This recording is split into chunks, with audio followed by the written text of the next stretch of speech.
السلام عليكم ورحمة الله وبركاته. إن الحمد لله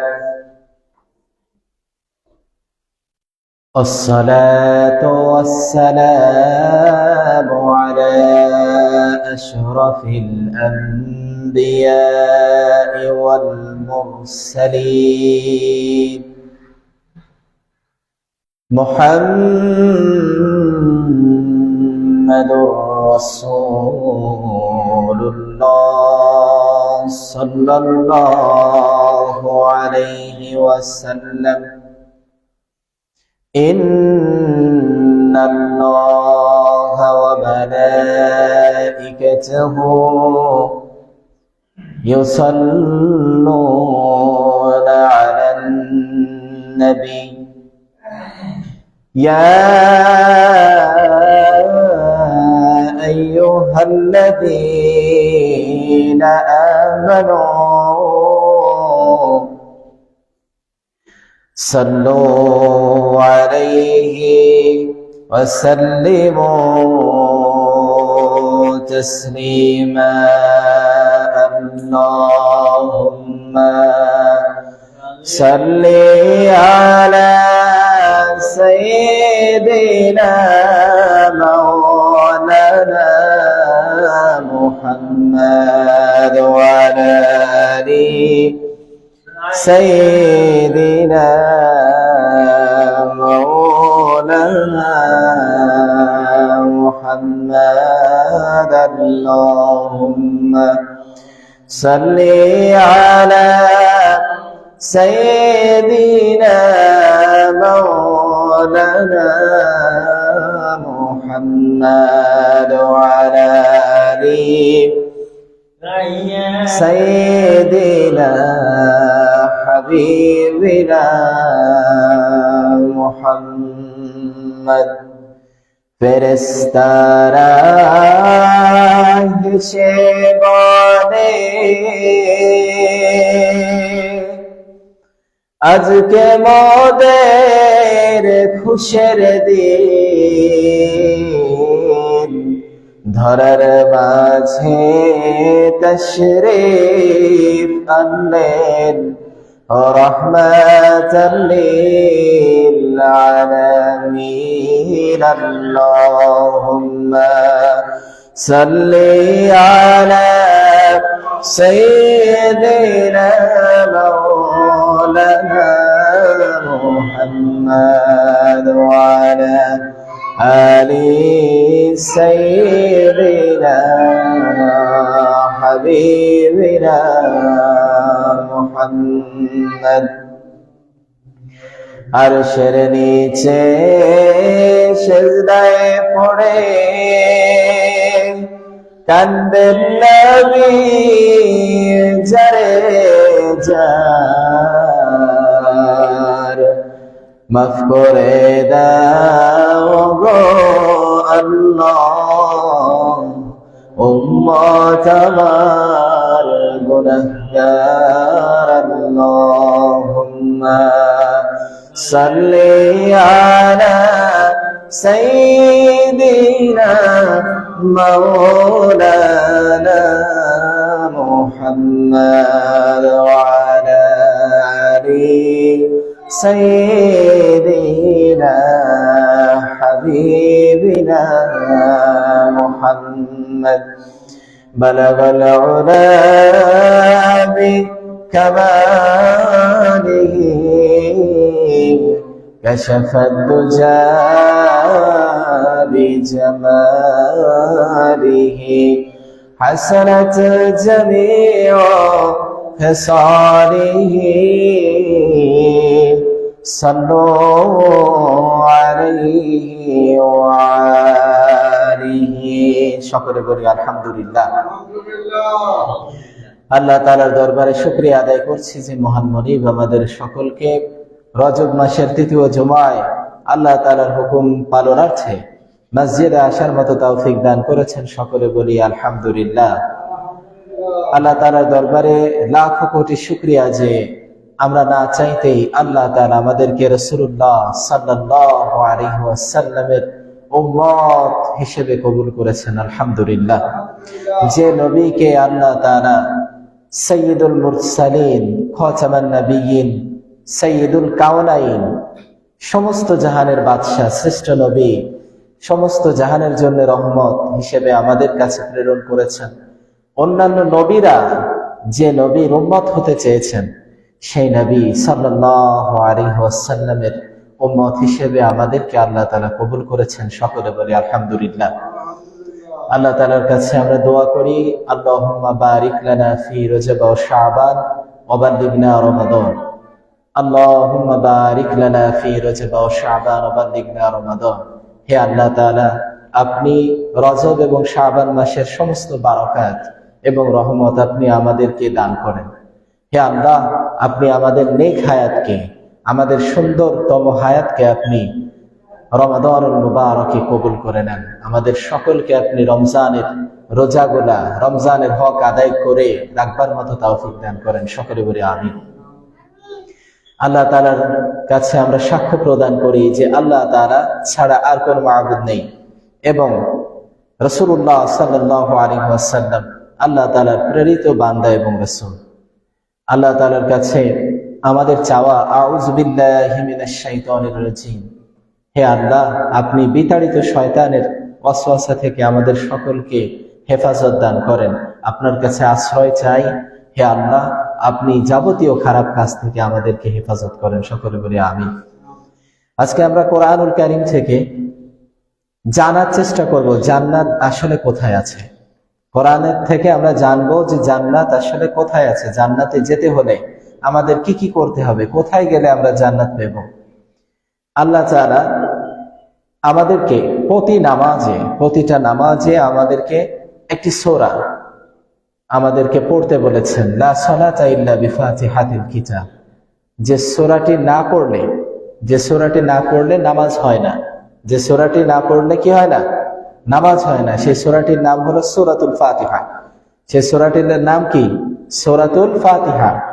আপনি যদি নামাজে সূরা ফাতিহা না পড়েন তাহলে নামাজ হবে না। সেই সূরার ভিতরে আল্লাহ তাআলা আমাদেরকে বললেন যে তোমরা বলো, ইয়াকা না'বুদু ওয়া ইয়াকা নাস্তাঈন ইহদিনাস সিরাতাল মুস্তাকিম। আল্লাহর কাছে বলো যে আমরা আপনারই ইবাদত বন্দেগী করি এবং আপনার কাছেই সাহায্য চাই, এবং আপনি আমাদেরকে কি করেন? সহজ সরল পথ দেখান, সঠিক পথ দেখান। কোন পথ? সঠিক পথ। আপনি যদি সঠিক পথ না পান, আপনি যদি এখান থেকে ঢাকায় যাবেন, এখন ঢাকায় যেতে হলে এখান থেকে সোজা দেবিদ্বার যাবেন, দেবিদ্বার থেকে কুমিল্লা যাবেন, কুমিল্লা হয়ে চান্দিনা হয়ে সোজা ঢাকার দিকে আপনি চলে যাবেন। এখন আপনি যদি ডান দিকে না গিয়ে, রাস্তা কোনটা?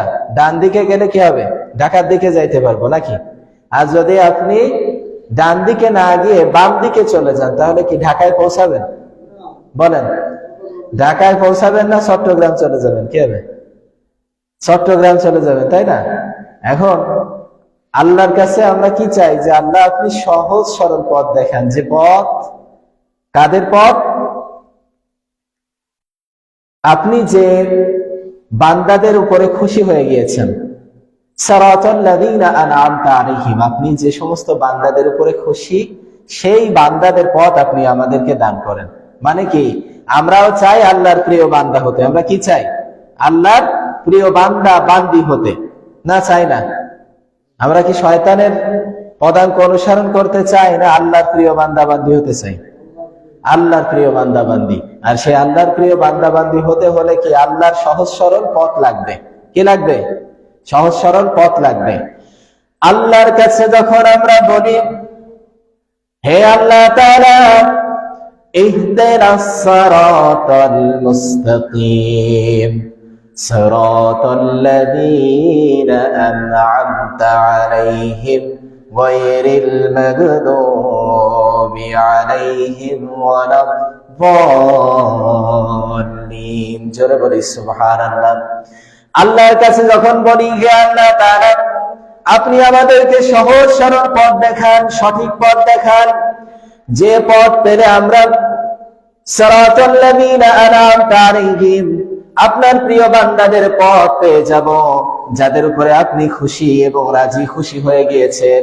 সিদ্দিকিন, শুহাদা, সালিহিন, নবী রাসূলদের পথ, সাহাবী আজমাইনদের পথ। হে আল্লাহ তাআলা, আপনি আমাদেরকে সেই পথ দেখান। আমরা কি চাই আল্লাহর কাছে? আল্লাহ, আপনি নবী রাসূলদের পথ, সিদ্দিকিনদের পথ, শুহাদা আর সালিহিনদের পথ, আপনার প্রিয় বান্দা বান্দীদের পথ আমাদেরকে দেখান। আল্লাহর কাছে যখন এইটা আমরা চাইলাম, আল্লাহ তাআলা পরবর্তী একটি সূরা আমাদের কাছে নাযিল করলেন, বললেন তোমরা পড়ো আলিফ লাম মিম যালিকাল কিতাবু লা রাইবা ফীহি। জোরে বলি আল্লাহু আকবার।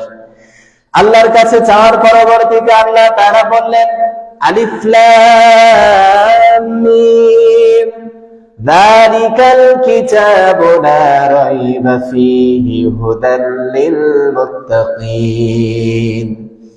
আল্লাহ তাআলা এই সময় আমাদেরকে ডেকে বলেন, হে বান্দা সকল, হে আমার বান্দা বান্দীরা, তোমরাই তো চেয়েছিলে যে আমি যেন তোমাদেরকে সহজ সরল পথ দেখাই, যে পথ আমার নবীদের পথ, যে পথ সিদ্দিকিন, শুহাদা, সালিহিনদের পথ, যে পথ আল্লাহ তাআলার প্রিয় বান্দা বান্দীদের পথ।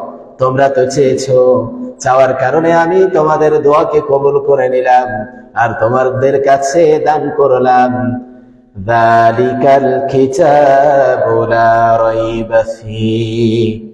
তোমাদের কাছে কোরআন, তোমাদের কাছে কি দান করলাম? কোরআন দান করলাম, এমন কোরআন যে কিতাব তোমরা আগে থেকে চেয়েছিলে। কি চাইছিলাম? যে কিতাব আমরা আল্লাহর কাছে চেয়েছিলাম, আল্লাহ সহজ সরল পথ দেখান। আল্লাহ কি বললেন? যালিকা, ওইটা, ওই যা চাইছিলা, যালিকাল কিতাবু লা রাইবা ফীহি, এই হলো সেই কিতাব যার ভিতরে কোনো কি নাই, কোনো সন্দেহ নাই, কোনো ভুল নাই, কোনো ত্রুটি নাই, কিচ্ছু নাই। তুমি যদি এই পথ নাও, এই কোরআন পড়ো, এই কোরআনের পথ দেখো, তাহলে কি হবে? এই কোরআন তোমাকে কোথায় নেবে? হুদাল লিল মুত্তাকিন। কোথায় নেবে? হুদাল লিল মুত্তাকিন। যারা মুত্তাকি, আল্লাহকে ভয় করে, আল্লাহর উপরে ঈমান আনছে, তাদেরকে হেদায়েতের পথ দেখাবে। সুবহানাল্লাহ। এখানে শর্ত আছে। শর্তটা কি? যারা ঈমান আনছে, আল্লাহকে ভয় করে, তাদেরকে হেদায়েতের পথ দেখাবে। বুঝেন? আল্লাহকে যদি আপনি ভয় না করেন, আপনি যদি ঈমান আনায়ন না করেন, তাহলে কোরআনের তাৎপর্য, কোরআনের পথ আপনি খুঁজে পাবেন না। আপনার সামনে থাকবে, তবুও দেখতে পাবেন না। আল্লাহ তাআলা বললেন যে এইটা সেই কিতাব, যে কিতাবে কোনো সন্দেহ নাই। আর এই কিতাব কি করবে? যদি তুমি আল্লাহকে ভয় করে থাকো, আল্লাহর কাছে যা চাইছো, যে সহজ সরল পথ, ওইটা যদি মন থেকে চেয়ে থাকো, ওইটা কি মন থেকে যদি চাও, তাহলে কি এই কিতাব তোমাকে সত্যের পথ দেখিয়ে দেবে ইনশাআল্লাহ। সুবহানাল্লাহ। হুদাল লিল মুত্তাকিন, হেদায়েতের পথ দেখাবে। এবার দেখেন এই কোরআনে, মুরব্বি খেয়াল করেন, এই কোরআনে কয়টা সূরা আছে? কয়টা? কোরআনের ভিতরে কয়টা সূরা বলেন, পারেন না? 114টা সূরা। 114টা সূরা নাম, সবগুলোর নাম কি একই না আলাদা? এক একটা নাম এক এক রকম। এখন যদি আমরা বাজারে যাই, বাজারে যে প্রতিটা দোকানের সাইনবোর্ডে লেখা থাকে না যে এই দোকানে এই পাওয়া যায়, কে লেখা থাকে কি থাকে না? তেলের দোকানে তেল বিক্রেতা, বা এইখানে তেল, সাবান, পাউডার এগুলা পাওয়া যায়। যে জায়গায় মাছের হাট, সেখানে কি লেখা থাকে? এখানে মাছ পাওয়া যায়। যেখানে অন্যান্য শাকসবজির হাট, সেইখানে কি তেল সোটা পাওয়া যাবে? সাবান পাওয়া যাবে? শাকসবজির জায়গায় যাবে না। এক একটা দোকানে এক একটা সাইনবোর্ড থাকে। ঠিক তেমনি কোরআনের যে সাইনবোর্ড, কোরআনে কি 114টা সূরা আছে? কি আছে? 114টা সূরা। 114টা সূরার কি আলাদা আলাদা নাম আছে কি নাই? আল্লাহ তাআলা এই সূরাগুলোর নাম আলাদা আলাদা করে আমাদের কাছে জানিয়ে দিলেন। আল্লাহ তাআলা আমাদেরকে বললেন, তোমাদের কাছে সর্বপ্রথম যে সূরাটি পাঠালাম, সেই সূরাতুর নাম হলো সূরাতুল ফাতিহা। এই সূরার একটি নাম নয়, 7টি বা 11টি নাম। কয়টি নাম? 7টি বা 11টি নাম। এই সূরাটার নাম হলো উম্মুল কিতাব। উম্মুল কিতাব বা উম্মুল কোরআন, এটা কি উম্মুল কিতাব বা উম্মুল কোরআন, এটা হলো কিতাবের মা। কি কিতাবের মা, কোরআনের মা হলো কি সূরাতুল ফাতিহা। কেননা কোরআনে আল্লাহ তাআলা যা যা দেবে, যা যা দেবে তার ইঙ্গিত সূরাতুল ফাতিহার ভিতরে আছে। সুবহানাল্লাহ, কি আছে? তার ইঙ্গিত সূরাতুল ফাতিহার ভিতরে আছে। কি আল্লাহর কাছে প্রথমে আমরা প্রশংসা করতেছি, একটা ধাপ। দ্বিতীয় ধাপে আল্লাহর কাছে কি চাইছি? আল্লাহর কাছে আমরা বলতেছি যে আল্লাহ আপনার কাছে সাহায্য চাই, আপনার ইবাদত বন্দেগী করি। কোরআনে কার ইবাদত বন্দেগীর কথা বলা, বলেন? আল্লাহ তাআলা বললেন ওয়ামা খালাকাতুল জিন্না ওয়াল ইনসা ইল্লা লিয়াবুদুন। আল্লাহ তাআলা জানিয়ে দিলেন আমি দুই শ্রেণীর প্রাণীকে সৃষ্টি করলাম, তারা হলো জিন এবং মানুষ। জিন এবং কি ইনসান, তাদেরকে আমি বললাম, তাদের উপরে ফরজ করে দিলাম আমার ইবাদত বন্দেগী করা। কি করা? আমার ইবাদত বন্দেগী। কার ইবাদত? আল্লাহর ইবাদত বন্দেগী করা।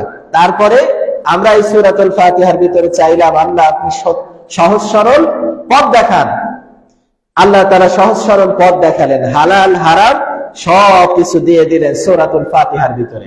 আবার আল্লাহ তাআলা সূরাতুন নাস, মানুষের নামেও একটা সূরা নাজিল করলেন। কি করলেন? মানুষের নামেও একটা সূরা নাজিল করলেন, সূরাতুন নাস। আমরা পড়ি না কুল আউযু বিরাব্বিন নাস মালিকিন নাস ইলাহিন নাস মিন শাররিল ওয়াসওয়াসিল খান্নাস আল্লাযী ইউওয়াসওয়িসু ফী সুদুরিন নাস মিনাল জিন্নাতি ওয়ান নাস। জোরে বলি আল্লাহু আকবার। আল্লাহ তাআলা আমাদের নিজেদের নামে, মানুষের নামে একটা সূরা নাযিল করলেন। আবার শুধুমাত্র মানুষের নামে নয়, আল্লাহ তাআলা অনেকগুলা সূরার নাম নবীদের নামে, নবীদের নামেও আল্লাহ তাআলা সূরা নাযিল করলেন। কি করলেন? সূরাতু ইউসুফ, সূরাতু ইব্রাহিম, এইভাবে আল্লাহ তাআলা সূরাতু শুআরা, এরকমের অনেকগুলা সূরার নাম, সূরাতু মুহাম্মদ সাল্লাল্লাহু আলাইহি ওয়াসাল্লাম, এইভাবে সূরার নাম আল্লাহ তাআলা নাযিল করলেন পুরুষের নামে, নবীদের নামে। এবার মহিলারা যাতে কষ্ট না পায়, মহিলারা যাতে চিন্তা না করে যে আল্লাহ তাআলা শুধু পুরুষদের নামেই সূরা নাযিল করেছে, আমাদের দেয় নাই, এই জন্য আল্লাহ তাআলা একটা সূরা নাযিল করলেন, সূরাতুন নিসা। কি নাযিল করলেন? আল্লাহ তাআলা সূরাতুন নিসা নাযিল করলেন। এইভাবে সূরাতুন শুরা, আল্লাহ তাআলা একটা সূরা নাযিল করলেন সংবিধানের নামে। কিসের নামে? আমরা যে সংবিধান আছে না আমাদের দেশে, এই সংবিধানের নামেও সূরা আছে। আল্লাহ তাআলা কি চান আমাদের রচিত, আমাদের বানানো সংবিধান অনুযায়ী চলতে নাকি? না, আল্লাহর কথা অনুযায়ী, আলা লাহুল খালকু ওয়াল আমর, আল্লাহর বিধান অনুযায়ী আমাদেরকে চলতে বলেন। কি বলেন? আল্লাহ তাআলার বিধান অনুযায়ী আমাদেরকে আল্লাহ তাআলা চলতে বলেন। মানে এই কোরআনের ভিতরে আল্লাহ তাআলা সব দিয়ে দিয়েছেন। কি দিছে? আল্লাহ তাআলা এই কোরআনের ভিতরে কি দিছে? সব দিয়ে দিয়েছে। এখন কথা হলো, এই সব দেওয়ার পরবর্তীতে আমাদের চিন্তা ভাবনা কি, আমাদের চাহিদা কি? যে আমরা আমল করে, ভালো কাজ করে জান্নাতে যাব। খেয়াল করেন, জাহান্নামে যাবেন কে কে? কে কে জাহান্নামে যাবেন বলেন? না জান্নাতে যাইতে চান? কোন জায়গা যাবেন? জান্নাতে। এখন জান্নাতে যদি যাইতে চাই, জান্নাতে যাইতে হলে জান্নাতে যাওয়ার কাজ করতে হবে না? কাজ তো অবশ্যই করতে হবে। এখন এই জান্নাতটা কোন জায়গায় আছে? জান্নাত কোন জায়গায় বলেন? 7 আসমানের উপরে, সিদরাতুল মুনতাহার উপরে আছে, আরশে আজিমের পাশে আছে। কোন জায়গায় জান্নাত আছে? কোথায়? আরশে আজিমের পাশে। এটা কত দূরে বলেন? কাছে না দূরে? ধারণা করতে পারবেন যে কত দূর? ধারণা করতে পারবেন কত দূরে আছে? যারা বিজ্ঞানী, বর্তমান অনেক বিজ্ঞানী আছে ইসলাম বিশ্বাস করে, আল্লাহকে বিশ্বাস করে। আবার কিছু কিছু বিজ্ঞানী আছে নাস্তিক, তারা আল্লাহকে বিশ্বাস করে না। এই যে আমরা সকালবেলা বা এখন যদি আকাশের দিকে তাকাই, আকাশের দিকে তাকালে আমরা একটা সূর্য দেখতে পাবো। কি পাবো? সূর্য দেখতে পাবো। সূর্যের সাইজ কতটুক লাগে? একটা প্লেটের মতো বা একটা রুটির মতো। কতটুক? একটা রুটির মতো বা একটা প্লেটের মতো দেখতে। তাই না? এখন আসলে সূর্য এতটুক, বলেন তো কতটুক? বিজ্ঞানীরা রিসার্চ করলো, আসলে এই সূর্য যে, সূর্যের আলো না আসলে দিন হয় না। সূর্যের আলো না আসলে কি দিন হয়? এই সূর্যের আলো সমস্ত পৃথিবীটাকে আলো দিয়ে ভরিয়ে দেয়। আবার তাকিয়ে দেখলে মনে হয় ছোট্ট একটা কিসের মতো? ছোট্ট একটা রুটির মতো। এতটুকু একটা সূর্য কিভাবে আমাদের সমস্ত পৃথিবীতে আলো দেয়? এই বিজ্ঞানীরা রিসার্চ করলো, রিসার্চ করে দেখতে পেল যে সূর্যটা এই পৃথিবী থেকে 13 লক্ষ গুণ বড়। সুবহানাল্লাহ, কত গুণ? 13 লক্ষ গুণ বড়। এখন আমরা যদি এই সূর্যে চলে যাই, সূর্যের কাছাকাছি চলে যাই, সূর্যের ওইখানে গেলাম, ওইখানে গেলে কি জান্নাত পাবো? খুঁজে পাবো? জান্নাত কি সূর্যের আশপাশে আছে? জান্নাত সূর্যের আশপাশে নাই। এখন কথা হলো, আমাদের এই সূর্যটা আমাদের পৃথিবী থেকে কত দূর সেটাও তো জানার দরকার নাকি? এই সূর্য আমরা আমাদের পথ পরিমাপ করি না? এইখান থেকে ধরেন কুমিল্লায় যদি যান, কুমিল্লা এখান থেকে 33 কিলোমিটার বা 32 কিলোমিটার এরকমের, বা 34 কিলোমিটার, এইভাবে আমাদের পথ মাপি না? এই পথ মাপি কি? কিলোমিটার আর মাইল দিয়ে। কি দিয়ে? কিলোমিটার আর মাইল দিয়ে। সেই মাইলের এই পৃথিবী থেকে 9 কোটি 30 লক্ষ মাইল। কত দূর? 9 কোটি 30 লক্ষ মাইল দূরে হলো সূর্য। কত দূর? 9 কোটি 30 লক্ষ মাইল। সুবহানাল্লাহ বলবেন না? পৃথিবী থেকে সূর্যের দূরত্ব হলো 9 কোটি 30 লক্ষ মাইল দূরে। কত দূর? 9 কোটি 30 লক্ষ মাইল। আমাদের জীবদ্দশায় যদি আমরা রওনা হয়ে যাই, অন্তত 30 বার জন্মগ্রহণ করেও আমাদের এই মাইল শেষ হবে না। কত দূর? 30 থেকে 100 বার জন্মগ্রহণ করবো আর যাইতে থাকবো বাসে বা ট্রেনে বা রকেটে, তাও এই মাইল শেষ হবে না। যাইতে থাকতে হবে, তবু কাজ জায়গা পোড়াবে না, এত দূর। এখন এই সূর্য তো এত দূরে, এত কাছে না, এতটা দূরে। এই সূর্য পৃথিবী থেকে কত বড় বলেন? বলে গেছেন? 13 লক্ষ গুণ বড়। এখন এই সূর্যের ওইখানে যদি আমরা যাই, তাহলে কি হবে? আমরা কি পাবো না? জান্নাত পাবো? জান্নাত খুঁজে পাওয়া যাবে না, জান্নাত কিন্তু ওইখানে না।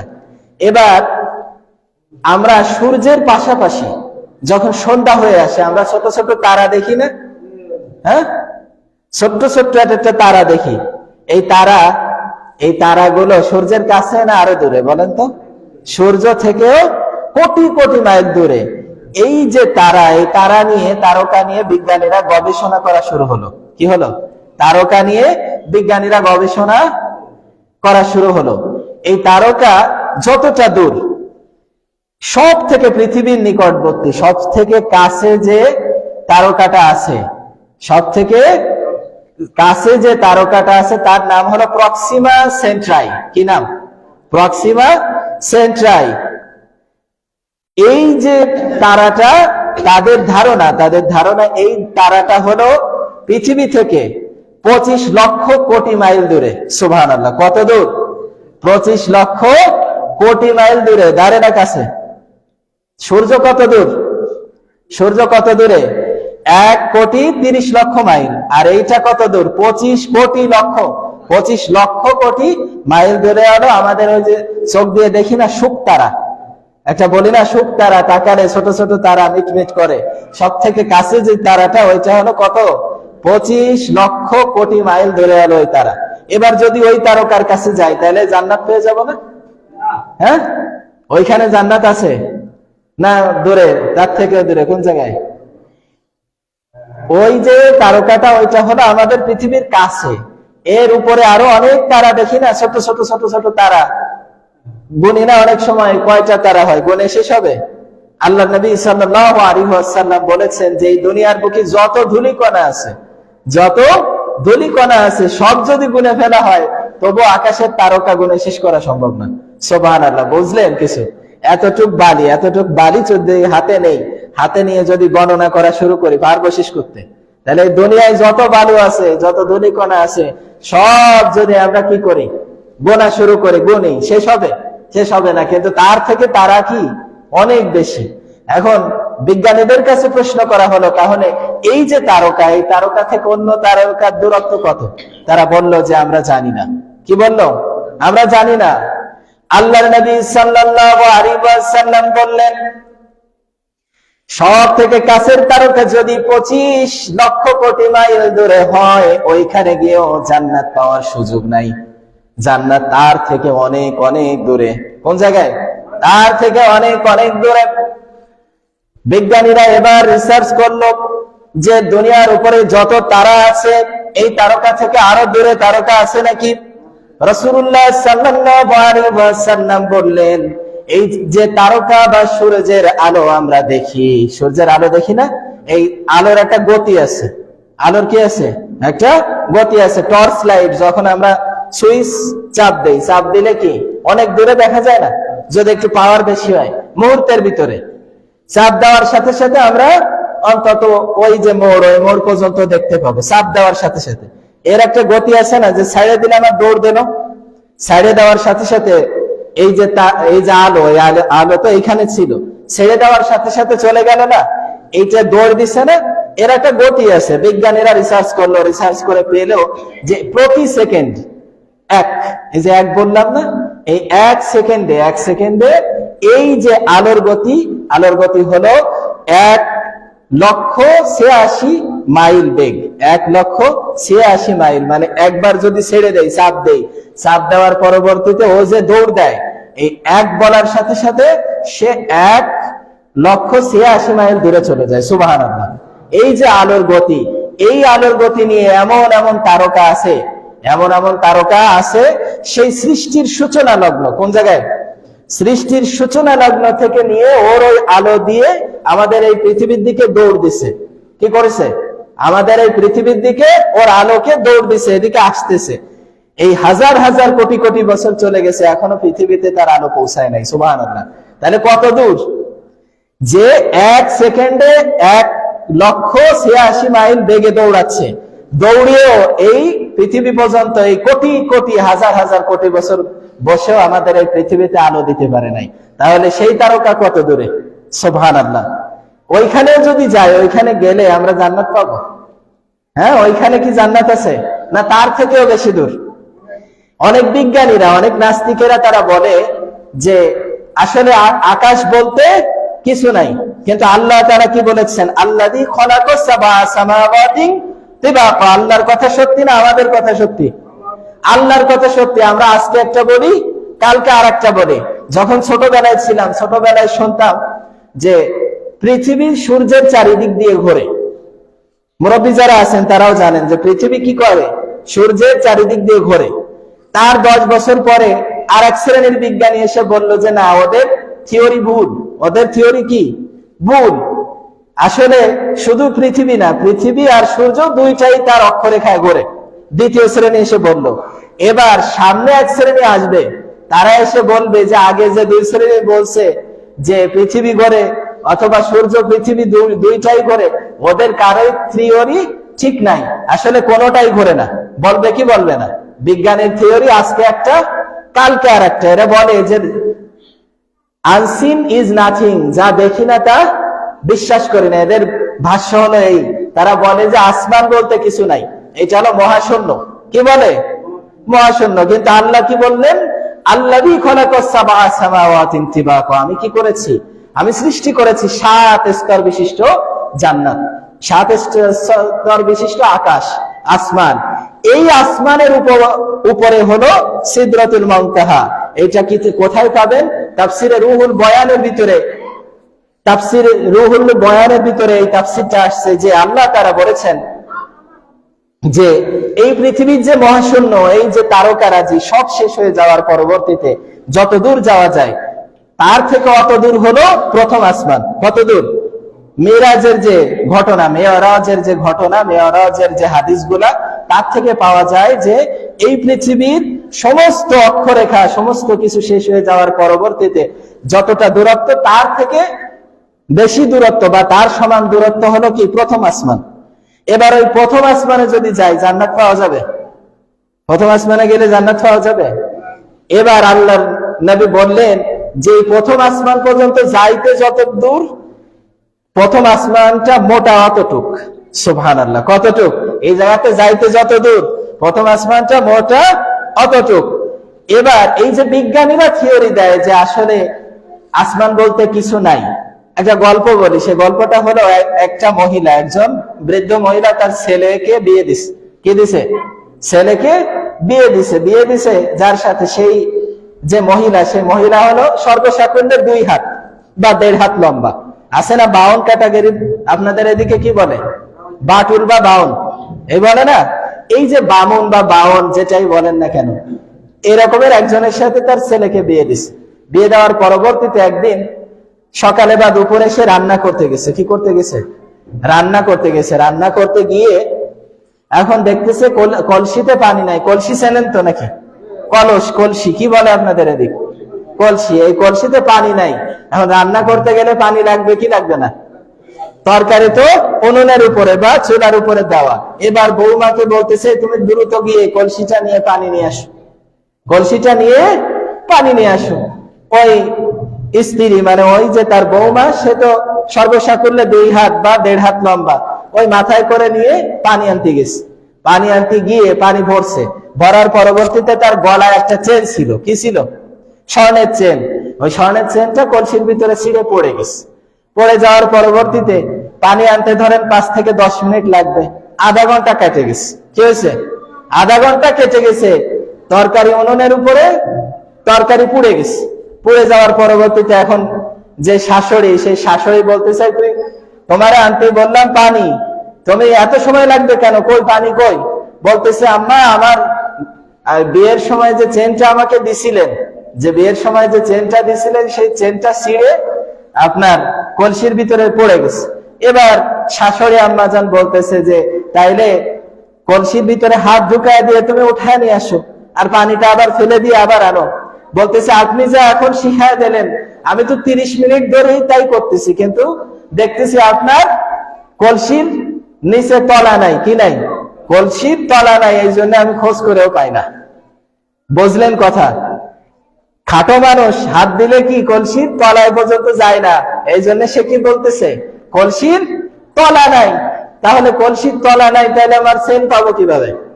এবার ওই যে শাশুড়ি আম্মা, ওই শাশুড়ি আম্মা বলতেছে, আসলে কলসির তলা ঠিকই আছে, তুই যে বাউন, তুই যে বাউন, তোর হাত তো ওই পর্যন্ত যায় না।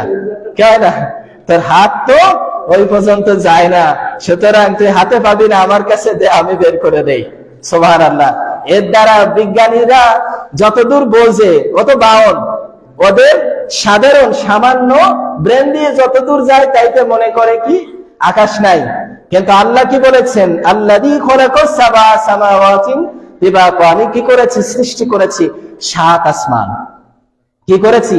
7টি আসমান, 7 স্তর বিশিষ্ট আসমান আমি তৈরি করেছি। সুতরাং আজকে বিজ্ঞান আজকে একটা বলবে, কালকে আরেকটা বলবে। এইভাবে তারা রিসার্চ করতে করতে একটা দিন ঠিকই সে কি হয়ে যাবে? ঠিকই পেয়ে যাবে। পেয়ে যাওয়ার পরবর্তীতে সেদিন সমস্ত বিজ্ঞানীরা সেজদায় লুটিয়ে পড়ে আল্লাহর দরবারে শুকরিয়া আদায় করবে। সুবহানাল্লাহ। আল্লামা ইকবাল রাহমাতুল্লাহি আলাইহি, পৃথিবীর শ্রেষ্ঠ কবি, একজন বিশ্বকবি আল্লামা ইকবাল রহমতুল্লাহ আলাইহি, তিনি অক্সফোর্ড বিশ্ববিদ্যালয়ে বিজ্ঞান নিয়ে পড়াশোনা করতেন। কি করতেন? অক্সফোর্ড বিশ্ববিদ্যালয়ে বিজ্ঞান নিয়ে পড়াশোনা করাকালীন তিনিও ওই অক্সফোর্ডের থেকে কি বের হয়? নাস্তিক, মুরতাদ, খ্রিস্টান, ইহুদি এরা বের হয়। উনিও ওইখানে পড়াশোনা করছেন, কিন্তু আল্লাহ তাআলা তাকে কি করছে? হেদায়েত নসিব করছে।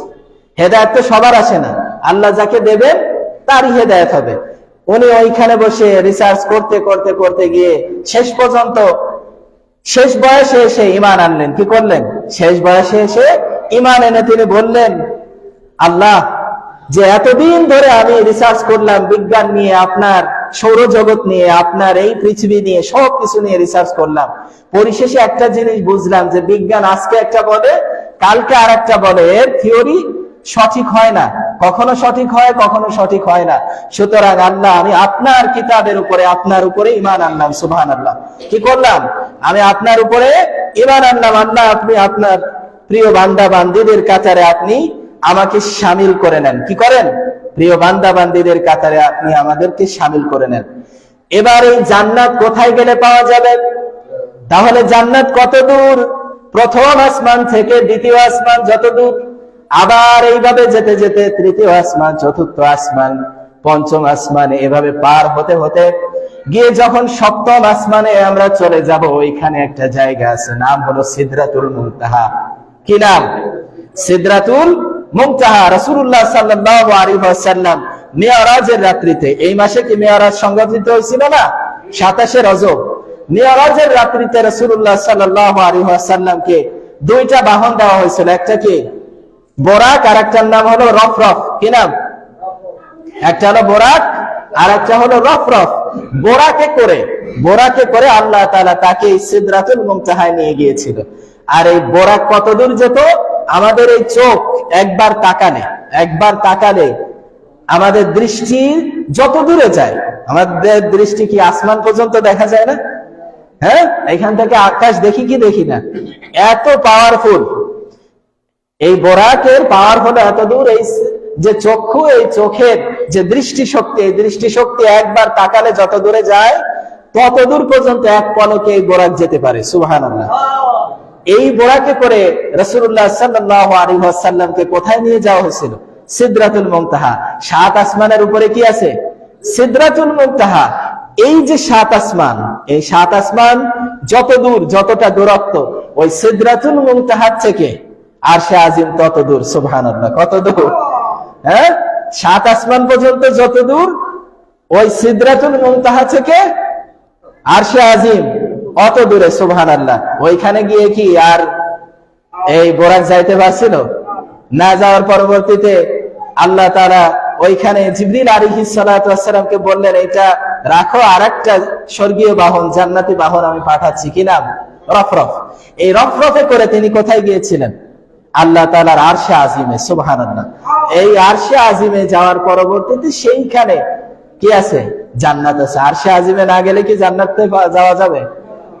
আর এই জান্নাতে যদি যেতে হয়, এই জান্নাতে যাওয়ার জন্য আল্লাহ তাআলা আমাদেরকে কি জানালেন? যে তোমাদের বাড়ি এই দুনিয়া তোমাদের বাড়ি না। তোমাদের বাড়ি কি? এই দুনিয়া কি আমাদের বাড়ি? তাহলে আমাদের বাড়ি কোথায় বলেন? আমাদের আদি পিতা এবং আমাদের মা হাওয়া আলাইহিস সালাম এবং আদম আলাইহিস সালাম কোথায় ছিলেন? হ্যাঁ, কোথায় ছিলেন? জান্নাতে ছিলেন। তাহলে আমাদের মূল বাড়ি কোথায়?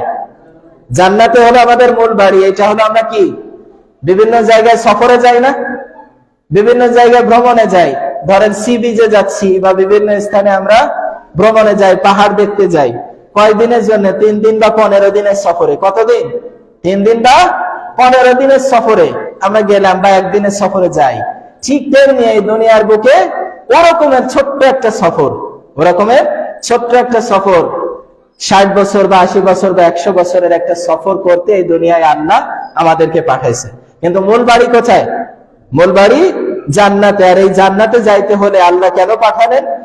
যেমনি ভাবে আমাদের আদি পিতা এবং মাকে পাঠিয়েছিলেন যে তোমাদের কিছুটা ভুল হয়েছিল, ভুলটা সংশোধন করে আল্লাহর কাছে তাওবা করে ফিরে আসো, আমি আবার তোমাদেরকে কোথায় দেব?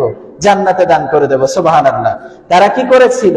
আল্লাহর কাছে দোয়া করেছিল, রব্বানা যালামনা আনফুসানা ওয়া ইন লাম তাগফির লানা ওয়া তারহামনা লানাকুনান্না মিনাল খাসিরিন। সুবহানাল্লাহ। এই দোয়া করার পরবর্তীতে আল্লাহ তাদেরকে মাফ করে দিয়ে আবার একতাবদ্ধ করেছিলেন এবং তাদেরকে কোথায় নেওয়া হয়েছে? আবারও তারা জান্নাতি। ঠিক তেমনি আমাদেরও সফর কি? এই দুনিয়ায় আসছি জান্নাতে যাওয়ার সফর। একটা সুন্দর একটা গাড়ি নির্মাণ করতে হবে। এখন কথা হলো, আমাদেরকে আল্লাহ তাআলা কি করলেন? একটা উপমা বলি, যে একটা কূপ চেনেন? কূপ আগে নলকূপ তো ছিল না, এরকমের বড় গর্ত করে জমজম কূপ চেনেন না? ওইখানে কি বালতি দিয়ে বা পাইপ দিয়ে পানি টেনে উপরে উঠাতে হয়। আগে কি করতো? একটা বালতিতে এভাবে ফেলে দিয়ে দড়ি থাকতো, আস্তে আস্তে করে টেনে উঠাতে হতো। কি করতে হতো? পানি উঠাতে হলে দড়িতে আস্তে নামিয়ে টেনে উঠাতে হতো। ঠিক তেমনি আল্লাহ তাআলা একটা কূপের ভিতরে, পৃথিবী নামক কূপের ভিতরে আমাদেরকে পাঠিয়ে দিচ্ছে। কোথায়? একটা কূপের ভিতরে পড়ে গেছে। এই পৃথিবীতে শান্তি নাই। দুনিয়ার কোনো মানুষ পূর্ণাঙ্গ সুখী হতে পারবে না। দুনিয়ার কোনো মানুষ কোনো না অসুস্থতা, কোনো চিন্তা, টাকা পয়সার সমস্যা, ছেলে মেয়ে কথা শোনে না, শরীরের ভিতরে অসুস্থতা, স্ত্রী ভালো না বা স্বামী ভালো না, বিভিন্ন রকমের সমস্যা এই দুনিয়ায় আছে, আছে কিনা নাই?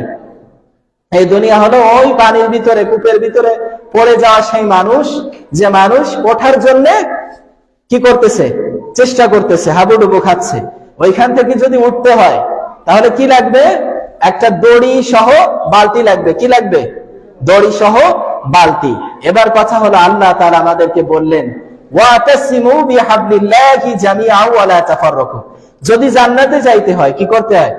যদি জান্নাতে যাইতে হয় আল্লাহ তাআলার রজ্জু, আল্লাহ তাআলার পথ কে কি করো? সবাই মিলে আঁকড়ে ধরো। কি করো? আল্লাহ তাআলার রজ্জুকে আঁকড়ে ধরো। ওয়ালা তাফাররাকু, আলাদা হয়ে যেও না। কি হয় না? আলাদা হয়ে যেও না। এবার কথা হলো যে আমাদের পানির ভিতরে যখন এই বালতিটা ফেলে দেওয়া হলো, কূপের ভিতরে আমরা পড়ে আছি, দড়িটা দেওয়া হয়েছে, যদি আমরা এই 2 আঙ্গুল দিয়ে ধরি, দড়ি কি করি? 2 আঙ্গুল দিয়ে ধরি, তাহলে কি উঠতে পারবো? হ্যাঁ, ধরার সাথে সাথেই স্লিপ করে পড়ে যাবে। এবার যদি 3 আঙ্গুল দিয়ে যদি ধরি তাহলে কি হবে? ধরা যাবে না পড়ে যাব? শরীরের পুরো ভার কি নিতে পারবে?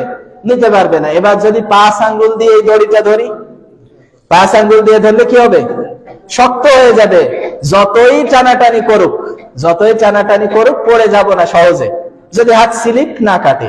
ঠিক তেমনি ভাবে আল্লাহ তাআলা বললেন ওয়াতাসিমু বিহাবলিল্লাহি জামিআ ওয়া লা তাফাররাকু, যে তোমরা ইসলামের রজ্জুকে সঠিকভাবে সবাই মিলে আঁকড়ে ধরো।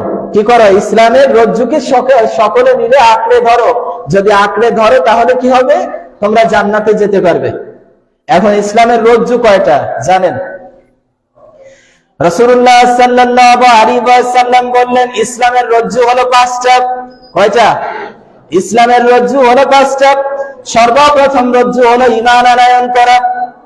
এই যে দড়ি, এই দড়ি যদি ধরেই রাখতে হয় তাহলে 5 আঙ্গুল লাগবে কি লাগবে না? শুধু 2 আঙ্গুল দিয়ে ধরলে জান্নাতে যাওয়ার কোনো সুযোগই নাই। আল্লাহ তাআলা বললেন ইসলামের রজ্জু হলো 5টা। সেই 5টা হলো কি? প্রথমে হলো ঈমান আনয়ন করা। ঈমান ছাড়া দুনিয়ার কেউ জান্নাতে যেতে পারবে না। দেখেন রাসূলুল্লাহ সাল্লাল্লাহু আলাইহি ওয়াসাল্লামের চাচা আবু তালিব, চাচাকে আবু তালিব, আবু তালিবের মতো ভালোবাসা রাসূলুল্লাহকে আর কেউ দেয় নাই। নিজের সন্তানের থেকে তিনি রাসূলুল্লাহকে বেশি ভালোবাসতেন। কি করছেন? রাসূলুল্লাহকে আবু তালিব যতটা ভালোবাসছে আমরা কি পারি? অতটা পারি না, কোশ্চিনকালে সম্ভব না। তিনি কি করছেন? নিজের সন্তানের মতো কোলে পিঠে তাকে মানুষ করছে। প্রায় 50টি বছর রাসূলুল্লাহর বয়স যতদিন, এই 50 বছর ধরে তাকে কি নিজের কোলের ভিতরে, বুকের ভিতরে আঁকড়ে রাখছে। আশেপাশে যত কাফের মুরতাদরা ছিল তারা যেন রাসূলুল্লাহকে কিছু বলতে না পারে। এই জন্য আবু তালিবকে 3 বছর জেল খাটা লাগছে। কয় বছর? 3 বছর। শিয়াবে আবু তালিব নামক একটা জায়গা, যেখানে রাসূলুল্লাহ সহ তার যে গোত্র, হাশেমি গোত্র, এই হাশেমি গোত্রকে 3 বছর মক্কার অন্যান্য যে গোত্ররা তারা কি করেছিল? বিতাড়িত করেছিল। এখানে তাদেরকে রাখা হয়েছিল। এমন জায়গা রাসূলুল্লাহ সাল্লাল্লাহু আলাইহি ওয়াসাল্লাম বলছে যে 3টা বছর আমাদেরকে কেউ খাবার দেয় নাই। কয় বছর? 3 বছর খাবার দেয় নাই। আমাদের মেয়েদেরকে তারা বিবাহ বন্ধনে আবদ্ধ করে নাই। ব্যবসা বাণিজ্য কোনো কিছুই আমাদের সাথে ছিল না। এইভাবে তারা দূরে ছিল। এমন একটা পরিস্থিতি তৈরি হয়েছিল যে পরিস্থিতির কারণে আমরা পাহাড়ের পাদদেশের ঘাস লতা পাতা খেয়ে বেঁচেছিলাম। কি করছিল? শুধুমাত্র ইসলামের জন্য, কিন্তু অন্য কোনো কারণ নাই। ইসলামের দাওয়াত দেওয়ার কারণে রাসূলুল্লাহ 3 বছর যাবত এই পাহাড়ের লতা পাতার ঘাস খেয়ে বেঁচে থাকা লাগছে। কাদের জন্য? আমাদের জন্য। কাদের জন্য? আমাদের জন্য, যাতে আমরা সঠিক পথ পাই। যাতে রাসূলুল্লাহ বলেছেন রব্বি হাবলি উম্মতি, আমার উম্মতটা যেন জাহান্নামী না হয়, আল্লাহ আপনি তাদেরকে মাফ করে দেন। সুবহানাল্লাহ। সেই রাসূল 3টা বছর এইভাবে লতা পাতা খাইছে আমাদের জন্য। এই রাসূলুল্লাহ বললেন যে লতা পাতা খাওয়ার পরবর্তীতে আমরা যে টয়লেট করতাম, টয়লেট তো বসছেন, এই টয়লেট হয়ে গিয়েছিল ছাগল যেমন টয়লেট করে না, এরকমের নাদি। রাসূলুল্লাহ সহ তাদের যে আত্মীয় স্বজনেরা ওইখানে বন্দী ছিল, তাদের টয়লেটে এরকমের অবস্থা হয়েছিল। তাহলে কি তাদের কষ্ট হয়েছে কি হয় নাই? কাদের জন্য? আমাদের জন্য। এই কষ্ট রাসূলুল্লাহর জন্য হযরত আবু তালেব রাদিয়াল্লাহু তাআলা আনহু না, হযরত আবু তালেবও করেছিলেন। কি করেছিলেন? তার সত্ত্বে কি সে জান্নাতে যাইতে পারছে? কোথায় যাবে? জাহান্নামে যাওয়া লাগবে। কেন? ঈমান আনে নাই। কি করে নাই? এত কষ্ট করছে রাসূলুল্লাহর জন্য। তিনি জানতেন যে রাসূলুল্লাহ শেষ নবী। কথা থেকে জানতেন? রাসূলুল্লাহর বয়স যখন 10 বছর, তখন রাসূলুল্লাহ সাল্লাল্লাহু আলাইহি ওয়াসাল্লামকে নিয়ে তিনি ব্যবসায় বের হয়েছিলেন। ব্যবসায় বের হওয়ার পরবর্তীতে সিরিয়া এবং ফিলিস্তিনের মাঝখানে একটা সীমানা আছে, ওইখানে একটা গাছ আছে, যে গাছটার নাম হলো সাহাবী গাছ। কি নাম? সাহাবী গাছ। ওই গাছে কোনো লতা পাতা ছিল না। কি ছিল না? শুকিয়ে গেছিল। ওই গাছের পাশে একটা গির্জা আছে, এখনো আছে। ওই যে গির্জা, ওই গির্জার একজন পাদ্রী ছিল, নাম হলো বহায়রা। কি নাম? পাদ্রী বহায়রা। এই বহায়রা প্রতিদিন ওইখানে তাকাতেন যে একদিন শেষ নবী এসে এই গাছের নিচে ছায়া নেবেন বা এখানে এসে বসবেন। বসার পরবর্তীতে আবার এই গাছে কি হবে? লতা পাতা গজিয়ে যাবে। সুবহানাল্লাহ। তাহলে প্রতিদিন উনি খেয়াল করতেন। একবার মক্কার বণিকরা আসলো, উনি ওইখানে দাঁড়িয়ে গির্জার ছাদে দাঁড়ায় দেখতেছে যে একটা ছোট্ট বাচ্চা ওইখানে বসে আছে, আর উপর থেকে কালো মেঘ ছায়া প্রদান করতেছে মরুভূমির ভিতরে। সুবহানাল্লাহ। এইটা দেখে উনি সমস্ত কাফেলাকে দাওয়াত দিলেন। কি করলেন? সমস্ত কাফেলাকে দাওয়াত দিলেন খেতে। দুপুরের খাবার আমার এইখানে। সাধারণত নিজেদের দোষী বলি যে হুজুররা খায় না খাওয়ায়। হ্যাঁ, খায় না খাওয়ায়। সমস্ত দেশের বাড়ি বাড়ি গিয়ে কি করে? দাওয়াত খায়। খাওয়ায় তো না, সাধারণত খাওয়ায় কিন্তু কম। সাধারণত 2-1 সময় দেখা গেল খাওয়ানো। কিন্তু এই বহায়রা, সে কি একজন ওই এলাকার কি সব থেকে বড় ইমাম, পাদ্রী। উনি ওইখানে দাঁড়ায় দেখতেছে। আসলে সে কি খাওয়ায় না, সে কি খায়। কিন্তু ওই দিন তিনি মক্কার সবাইরে খাওয়াবেন। এটা আশ্চর্যের বিষয় না? দাওয়াত দিয়েছে। দাওয়াত দেওয়ার পরবর্তীতে যখন তারা আসার পরবর্তীতে পাদ্রী বহায়রা নিজের হাতে সবাইরে আপ্যায়ন করতেছে। সাধারণত তো কি স্বেচ্ছাসেবক বা ভলান্টিয়ার যারা থাকে তারা কি করে? পরিবেশন করে। এবার উনি পরিবেশন করে সবাইকে খাবার দেওয়ার পরবর্তীতে দেখতে পাচ্ছেন যাকে তিনি ওইখানে দেখছেন তিনি নাই। এই যে বাচ্চা ওইখানে নাই। উনি জিজ্ঞাসা করলেন, তোমাদের কাফেলায় যারা আছে তারা সবাই আসছো? বলতেছে হ্যাঁ, আমরা সবাই আসছি। বলতেছে না, একজন বাকি আছে। বলতেছে হ্যাঁ, একটা ছোট্ট ছেলে, এতিম বাচ্চা বাকি আছে, তার নাম মুহাম্মদ আহমদ সাল্লাল্লাহু আলাইহি ওয়াসাল্লাম। সে ওইখানে বসে মাল পাহারা দিচ্ছে। সুবহানাল্লাহ। বলতেছে তাকে আগে আনো। আনার পরবর্তীতে বলতেছে যে এই ছেলের বাবাকে। এখন অন্য যারা ছিল তারা বলল যে তার বাবা হলো ইনি আবু তালেব। আসলে তার বাবা না। বলতেছে যে আসলে সত্যি কথা বলে, এর বাবাকে। এর বাবা কি মারা যায় নাই? কথা কি দেখেন, এর বাবা কি মারা যায় নাই? বলতেছে হ্যাঁ, এর বাবা মারা গেছে মায়ের পেটে থাকতে। তার মা মারা যায় নাই? গেছে। তার নাম কি মুহাম্মদ না?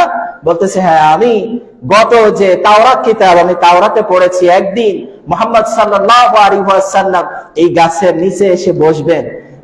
আসার পরবর্তীতে তাকে মেঘে ছায়া দেবেন। আর মেঘে ইতিপূর্বে অন্য নবী বাদে কোন সাধারণ মানুষকে ছায়া দেওয়া হয় নাই। সুবহানাল্লাহ। সুতরাং এই যে ছেলে, এই ছেলে হলো শেষ নবী। সুবহানাল্লাহ। তাহলে আবু তালেব কবে থেকে জানতো? রাসূলুল্লাহর বয়স যখন 10। কত? যখন বয়স 10, তারপরেও কি ঈমান আনয়ন করে নাই। সুতরাং ইসলামের রজ্জুর প্রথমটা কি? ঈমান। ঈমান যদি না থাকে, আপনার যা কিছু দরকার, যা কিছু থাকুক না কেন, নামাজ রোজা সব থাকুক, আপনার ঈমান যদি না থাকে, একটা কলসি যদি ফুটা থাকে, পানি থাকবে না? কি থাকবে না? সব পড়ে যাবে। ঠিক তেমনি আগে কি করতে হবে? ঈমান আনয়ন করতে হবে। আর আমাদের ভিতরে কিছু মানুষ আছে যারা নামাজও পড়ে না, রোজা রাখে না, দান সদকা করে না, ভালো কাজ করে না। তাদেরকে যদি বলা হয়, ভাই কেমন আছেন, আপনি কি মুসলমান? বলে যে না হুজুর, নামাজ পড়ি আর না পড়ি ঈমান আছে। কি? নামাজ পড়ি আর না পড়ি ঈমান আছে। ঈমান কেমন জানেন? রশি দিয়ে একেবারে গার সাথে ভালো করে বাঁধতে থুইছে যে নামাজ পড়লে ঈমান থাকবে, না পড়লে ঈমান থাকবে, এরকমের নাকি ঈমান? রাসূলুল্লাহ বললেন, মান তারাকা সালাতা মুতাআম্মিদান ফাকাদ কাফার। যে ব্যক্তি ইচ্ছাকৃত নামাজ ছেড়ে দেয়, তার ঈমান থাকে না, সে কাফের হয়ে যায়। সুতরাং আল্লাহ তাআলা আমাদের সকলকে যতটুকু বলেছি, আলোচনা অনেক বাকি, যতটুকু বলেছি এতটুকুর উপরে সঠিকভাবে ঈমান আনয়ন করা আর রাসূলুল্লাহকে শেষ নবী মেনে তার পদাঙ্ক অনুসরণ করে আমাদের জীবনকে পরিচালনা করার মতো তৌফিক আল্লাহ তাআলা দান করুন। ওয়া আখির দাওয়ানা আলহামদুলিল্লাহি রাব্বিল আলামিন। আসসালামু আলাইকুম ওয়া রাহমাতুল্লাহি ওয়া বারাকাতুহু। যারা সুন্নাত পড়েন নাই সুন্নাত পড়ে নেন।